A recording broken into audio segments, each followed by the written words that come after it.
一年一度嘅動漫節開幕，幾千個人排隊入場，排頭一架青年一度被保安阻止入場。劉俊剛報道。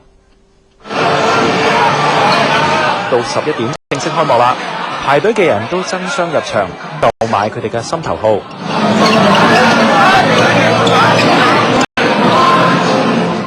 連續3年排頭位嘅莫先生遺失咗入場嘅票尾，一度俾保安阻止入場。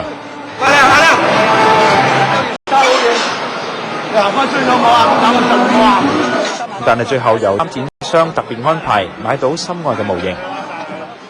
衝入嚟係因為我自己本身唔係冇買飛啊嘛，即係我係，即係我買咗飛入到嚟，佢又唔俾你，即係我係唔可以屈服喺呢個咁嘅反智行為底下咯。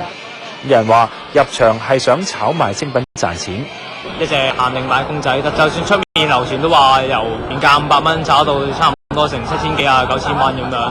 除咗香港後生仔女之外咧，亦都有唔少外國買家係會嚟到動漫節呢一度㗎，所以有啲香港嘅參展商就嚟到向佢哋推廣產品。